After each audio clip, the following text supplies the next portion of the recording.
Alright guys, Revolve Wrestler here, and I'm back after a long while to do, of course, in April, over Easter break, my WrestleMania reviews. Now this is going to be my WrestleMania 39 Night 1 review. I've got my can of Fanta.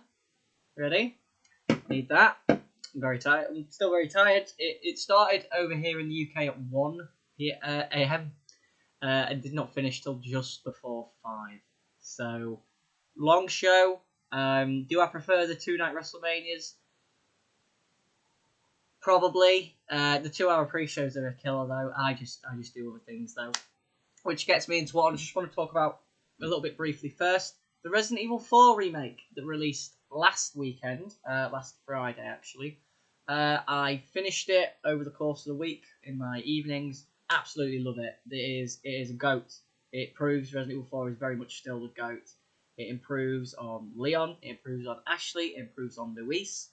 I think the only downgrades are really Ada and some of the actual villains. They're less campy, and I quite like the camping style of original 4. Is it superior to the original? In so many ways, it is superior. For me, looking at the rest of the year, it'll be a very, very easy Game of the Year contender. Probably Game of the Year winner. I don't know if remakes count. But when they're produced this earnestly, maybe they do. But I just thought I wanted to mention that first. I'm currently replaying it on road to a Platinum Trophy, hopefully, which I will talk about maybe in a video in August when I, maybe do a new Platinum log. There won't be another 50. It won't be to 100. I just don't have the time this year, and I just haven't platinumed that many games. I think I've platinumed since the turn of the year. I think I've platinumed 4 games. So there won't be like 26 games in that video, but there could be a few, and some of them will be very interesting ones. But no, I'm not here to talk about games. I'm here to talk about WrestleMania 39 Night 1. Sami Zayn shirt today, you all know why. I was very much looking forward to these shows, actually. And it tends to be, if the card delivers something, I'll tend to review it. If it didn't, I won't be reviewing it. And this show thankfully did deliver some excellent quality matches. And as far as like stories going into the show, I was very interested by a lot of them.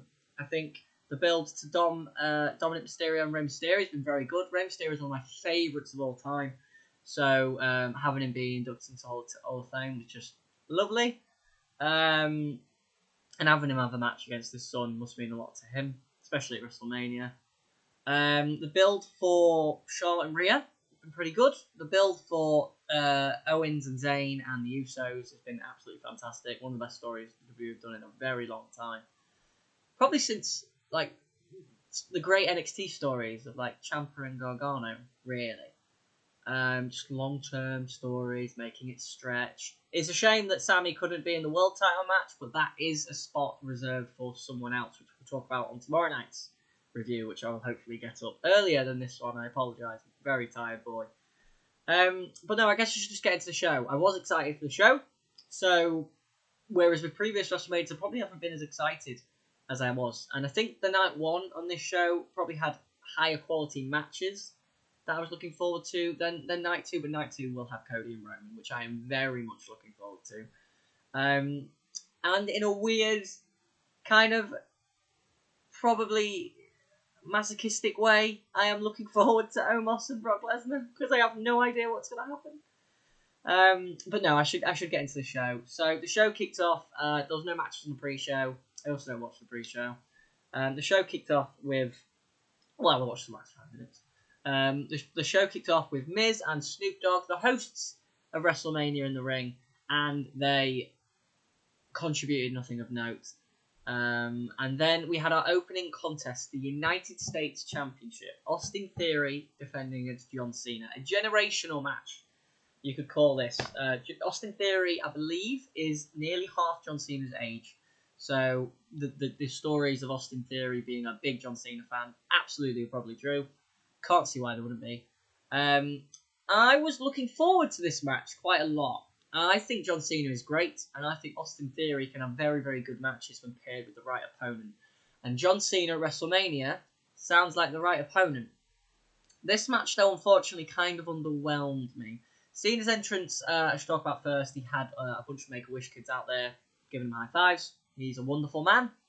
Austin Theory's entrance was nothing special. He just walked down to the ring. The ramp, by the way, a little bit too long. Reminds me of the one at the Alamo Dome. It's Royal Rumble 2017. Just too long.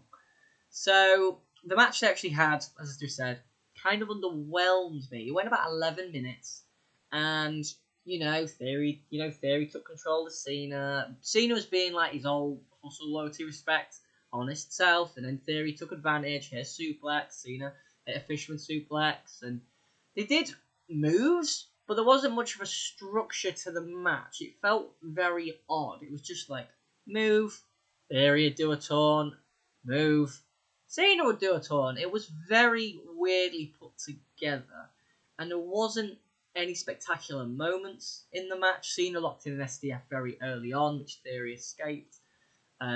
Cena went for the AA at one point, which Theory counted into a DDT for a 2 count.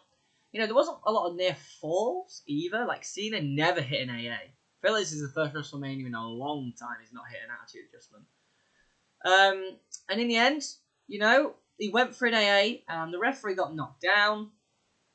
And the referee got knocked down. Theory, so Cena locked in the SDF. Theory very clearly tapped. Cena went to get the referee up. Theory low blowed him, hit him with the A-Town down, and pinned him. And it was a relatively kind of nothing finish. Like, the best way, in my eyes, this could have gone. I like Austin Theory. I think he's a bit boring. I think his in-ring fundamentals are very good. Probably better than John Cena's ever were at that age.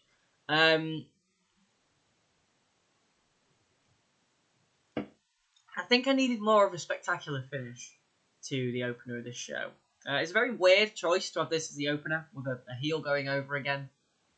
Especially in such a flat finish. 1 A-Town down. I do tend to complain about matches having too many finishes. So I can't really complain about this one only having 1. But it is John Cena. And John Cena didn't hit a single finish either. So it's not like Austin Theory kicked out of anything. Like, I can't remember one move he kicked out of. I can't remember if Cena made a pinfall attempt in this match. But no, Austin Theory wins. Fairly nothing match. I'm going to give it 2 3/4 stars because nothing in it was bad. But it was a very odd choice for the opener. And every match on the show was better than this and probably would have been a better opener. So I was very confused to why this was the opener. But I digress. 2 3/4 stars. Theory gets a big win. Where do they go from here? He didn't beat him clean. I assume Cena's not staying around. Theory can feud with pretty much anyone. So I just need... He's a bit boring. I actually think Theory's offense and his moveset probably caters better to being a babyface. So it is a bit confusing why he's a heel all the time. He was a babyface very briefly in NXT, I think. But on the main roster, I don't think he's ever been a babyface. It might be an idea. Might be an idea to try him as a babyface. I digress. A bit like Rollins. I think Rollins is a great heel when he wants to be, and he can cut decent heel promos, but his moveset is babyface. But anyway, 2 3/4 stars. This was alright. Second match on the show was the WrestleMania Showcase Fatal 4-Way Tag match. This was Braun Strowman and Ricochet against Alpha Academy, which is Otis and Chad Gable. Shush! Against the Street Profits, Montez and Angelo Dawkins. And, oh god, the Viking Raiders. Everybody came out. The Viking Raiders were dressed, I assume, as like Assassin's Creed Valhalla characters. Just a guess. With Valhalla, obviously, who Titus O'Neil called Sarah Logan at one point. But this match, honestly, exceeded my expectations. And it wasn't like the world's best match, but it shouldn't have really exceeded my expectations. The Street Profits are great. Viking Raiders is great. Ricochet is great. Braun Strowman is good. And Alpha Academy. Chad Gable is great. And Otis is good. So, it should have been a very good match. And it was a very good match. And it was just move. And that's exactly what it should have been. And it should have probably been the opener. I mean, it kind of means nothing. They were talking about how the winners could maybe get a tag title opportunity against the winners of the main event. The way the winners... I mean, they could. But it was just move. They did a massive Tower of Doom spot at one point where Montez did a crossbody, and Ricochet did a shooting star to the outside, which Michael Cole said he'd never seen before. And then he did a shooting star into the ring. Braun Strowman did the train thing where he runs around the ring and kills everyone.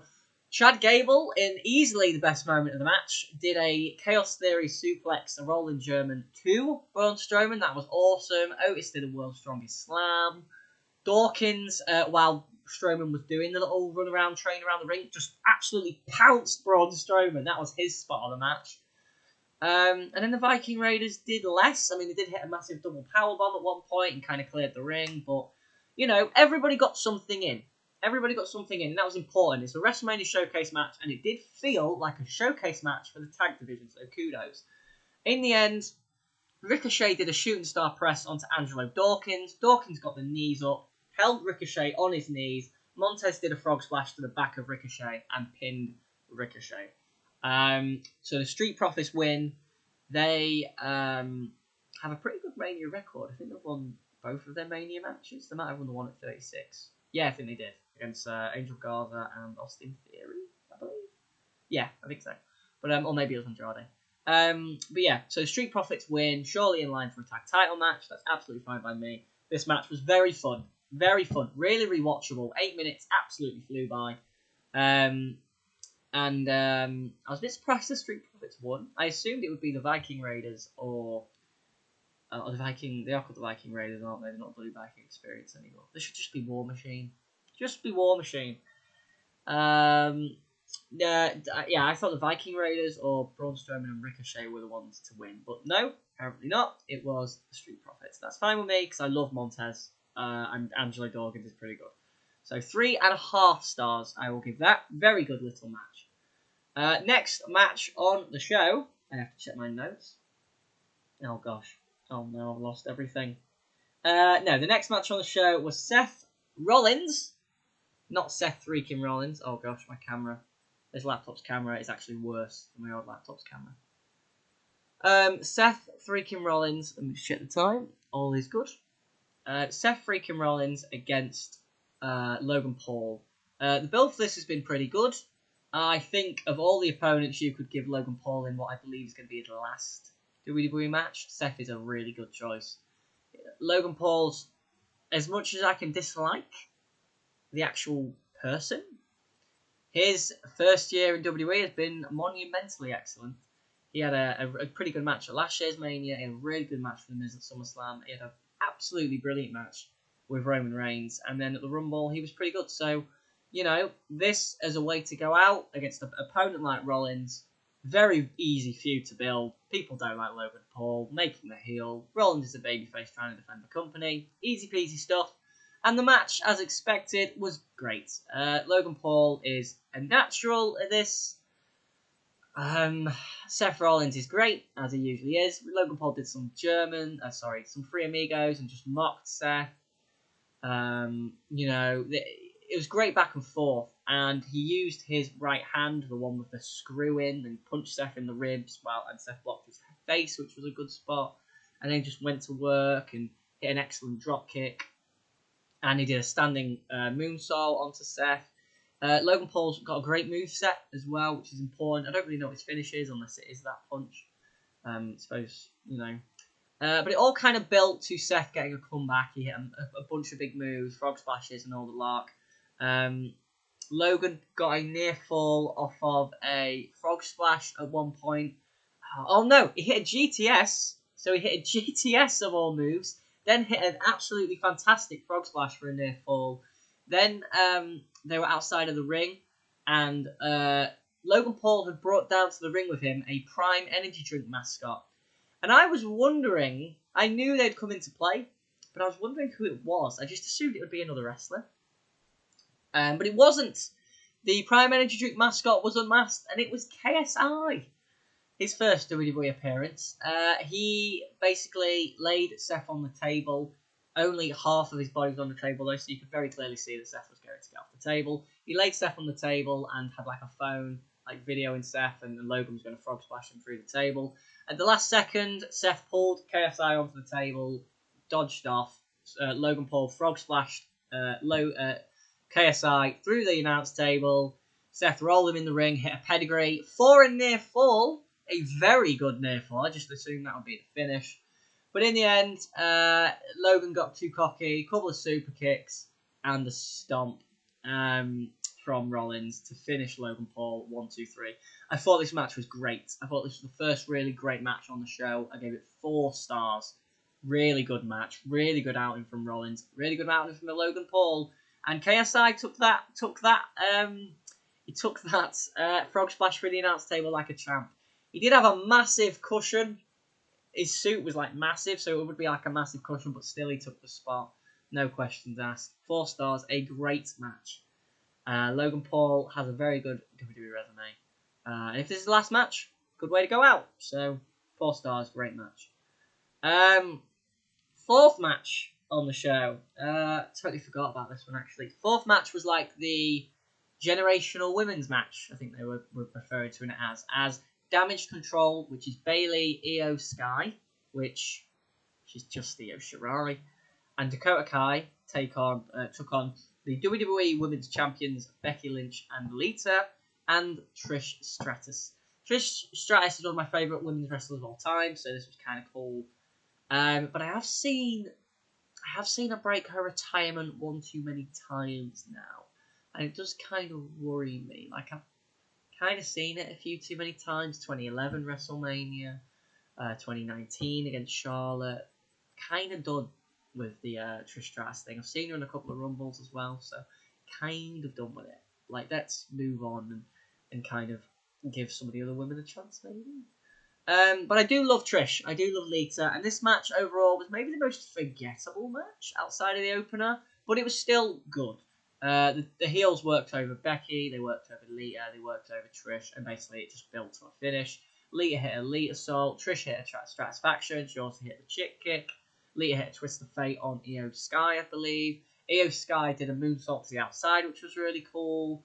Becky locked in the Disarmer at one point. Bayley did a Bayley to belly to Trish Stratus. She hit the Rose Plant on Becky Lynch, which I believe Lita broke up the pinfall.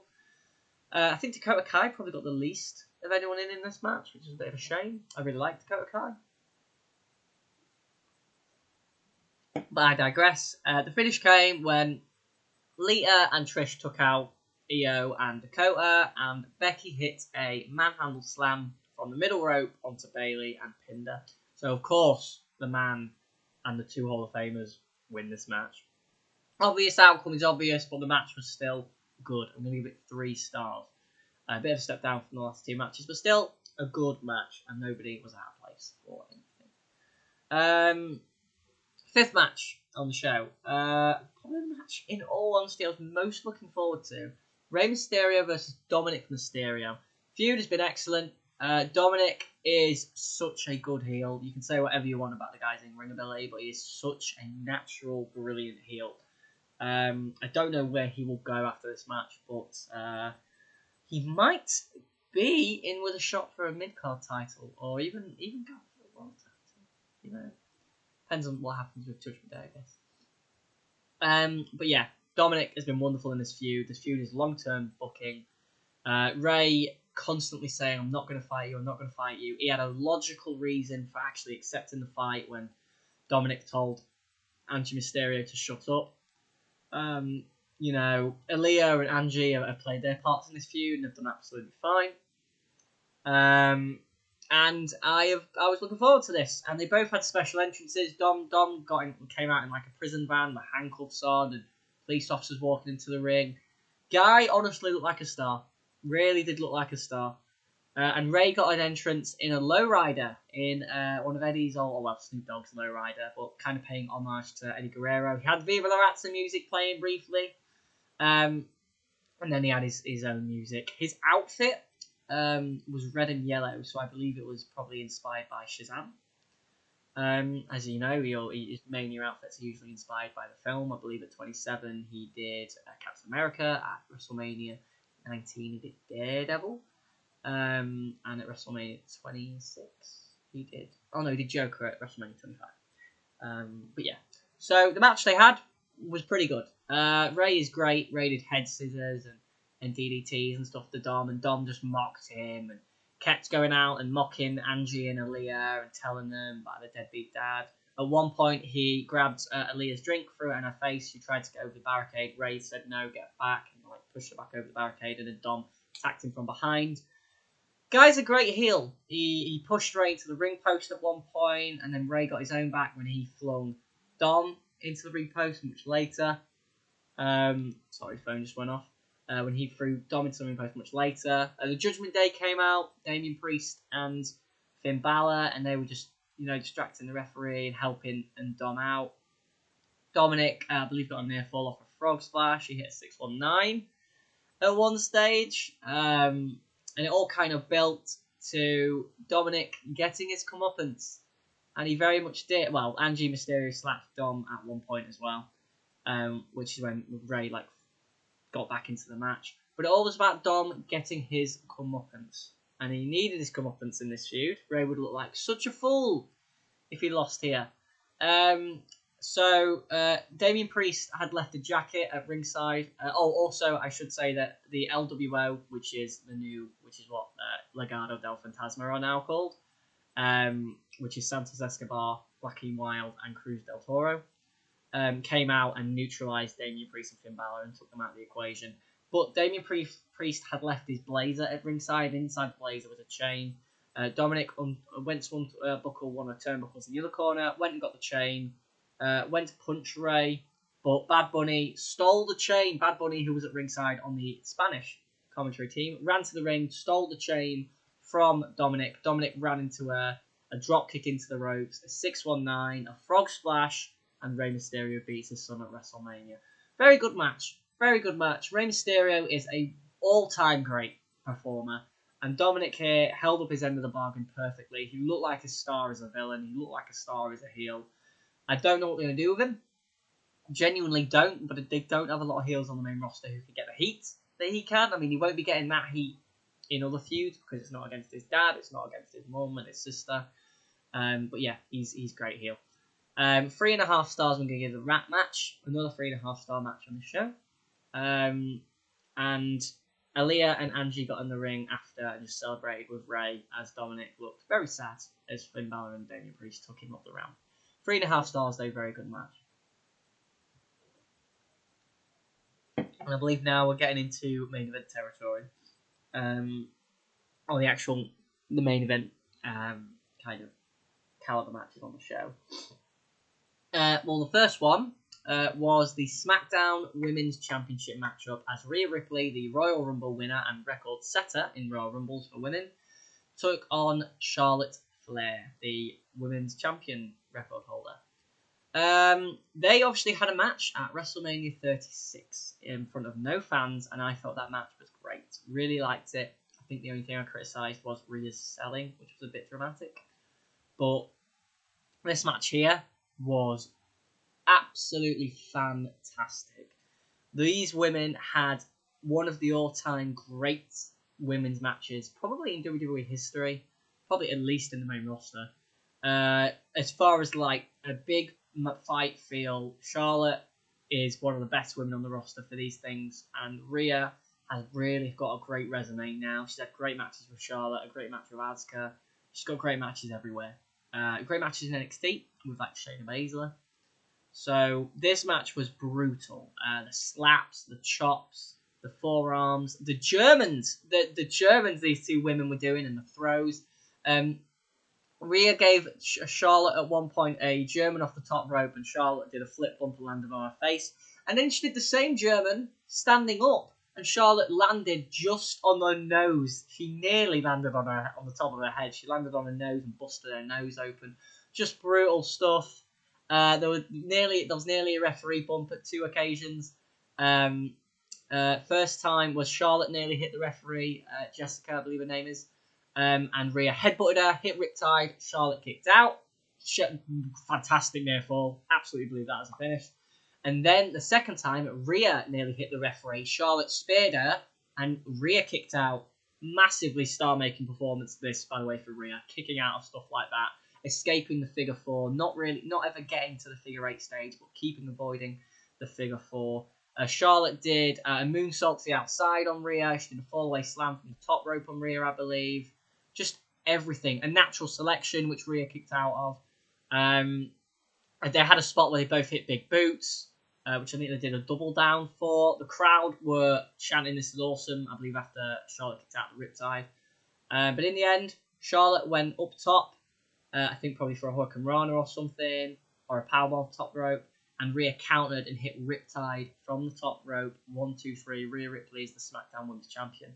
This match was absolutely outstanding. Wonderful women's match. I absolutely adored Bianca and Becky last year. This match is on that level. 4.5 stars. Really fantastic women's match. Rhea Ripley and Charlotte. Star-making performance for Rhea.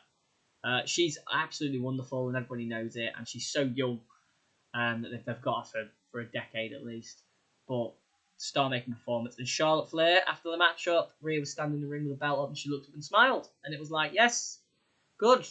Good. Rhea won this match pretty much by herself. There was no cheating. There was no bullshit. There was no backhanded tactics. She literally beat the Queen at Mania, which is hard because Charlotte is, I believe, they said this, Charlotte has more Mania wins than any woman in WrestleMania history. I believe she has 4 because she won at WrestleMania 32, WrestleMania 34, WrestleMania 36, and WrestleMania...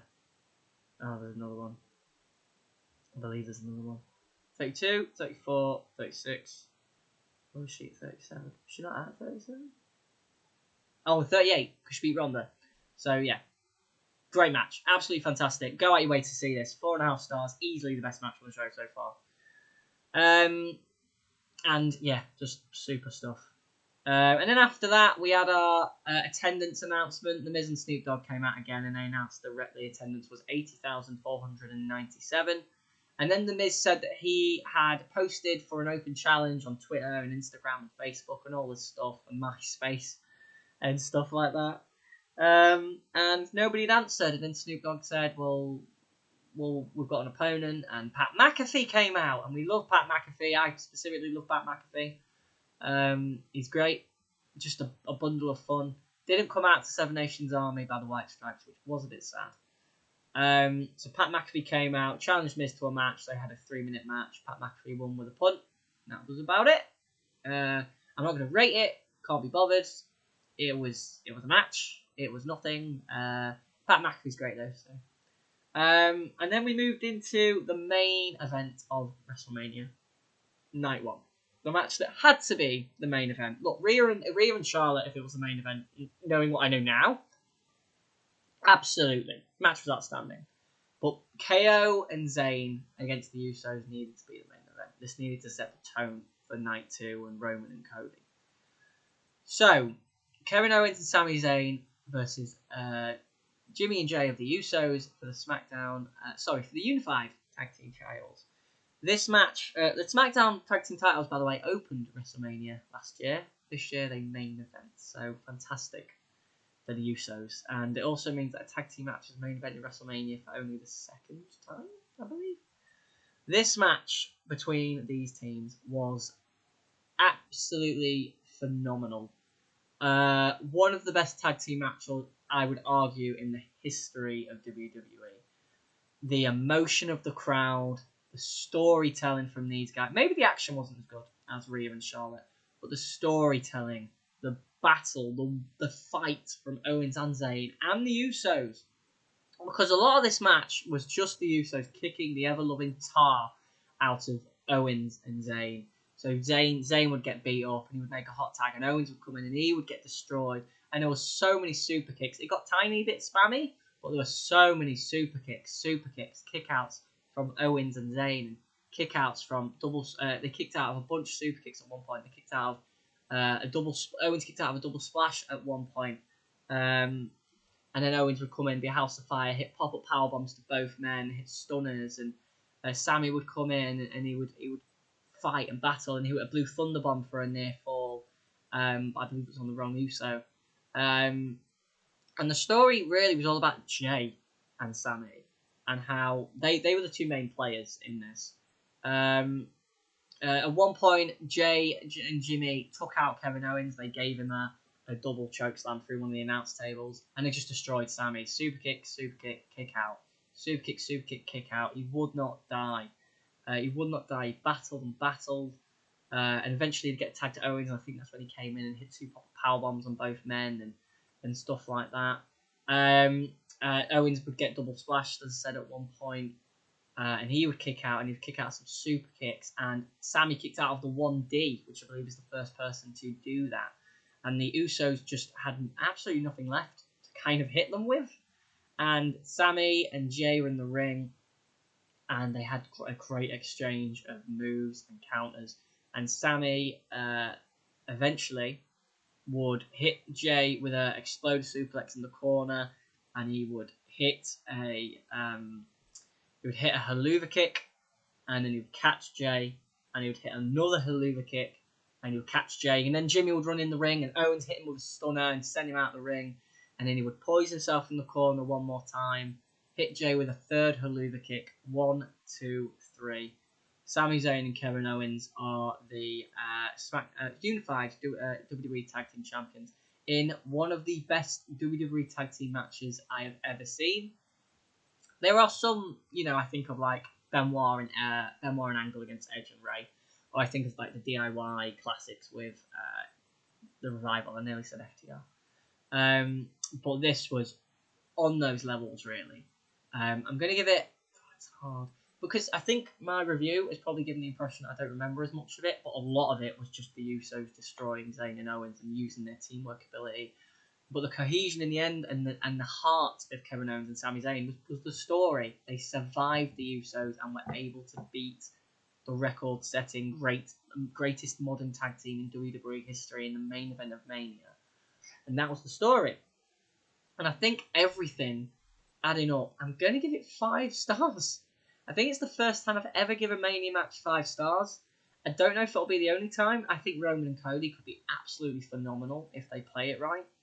But 5 stars. I thought this match was outstanding. I thought Sami Zayn was the star. Owens and Jimmy and Jey all were excellent. But Sami Zayn was the star of this matchup. They gave him everything under the sun to kick out of. And the Usos did kick out of stuff as well. It's not like they didn't. They kicked out of frog splashes, and Owens hit a cannonball and then a frog splash at one point, and I believe they kicked out a stunner. But this was all about Sami Zayn. And everything considering, 5 stars. It was absolutely unbelievable. I do, again, the moves in the Rhea Charlotte match were better, but this match had a massive story, and it blew everything out of the water in the show, really, if you consider that the story. 5 stars, main event of WrestleMania. There's not a lot of times I would consider the main event of WrestleMania actually 5 stars, so take that for what you will. But yeah, outstanding match.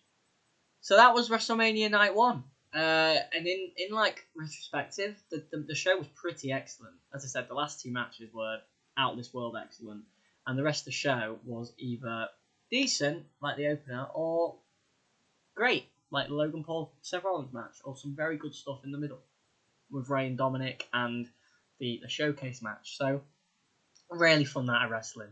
I don't want to say it flew by, because 7 matches across 4 hours is still quite a long time. But I didn't fall asleep, which is a positive, and I very well could have at that time. But yeah, overall, I think I'm going to give the show a 9 out of 10. I think I came out of the show with such a good mood because Zayn and Owens had won the belts, and Rhea and Charlotte had such a fantastic match, and Dom got his comeuppance. And as a wrestling fan, on the grandest stage of them all, you kind of want some storylines to end. And that's kind of what this was. We had the end of Rey and Dominik, at the end of Zayn and Owens, I assume, and the Usos, and they'll have, I'm sure, a great tag team run. And if they give them time to have fantastic tag matches like the Usos have had, because the Usos have had some excellent tag team matches on pay-per-view, then that could be an excellent tag team title reign. So, yeah, I thought the show was great. I'm going to give it 9 out of 10. Awesome stuff. Really liked the last 2 matches. As I'm sure most people did, by what I've read on the internet. So, thanks for watching, guys. This has been Rob Russell. Like, comment, and subscribe for more. Tell me your thoughts. What did you think to WrestleMania 39 Night 1? What was your favourite match? To me, my favourite match was probably the women, but the last match, the emotion, the actual match, I gave it 5 stars. The women's match just, I don't know, it's just like more brutal, and sometimes I quite like that. What was your least favourite match? For me, it was probably the Austin Theory match. Certainly the most underwhelming. What did you think to Trish coming out of retirement again and Lita coming out of retirement again? What did you think to the Dom and Ray match? What do you think is going to be the best match on night 2? Please let me know. Thanks for watching. This has been Revolver.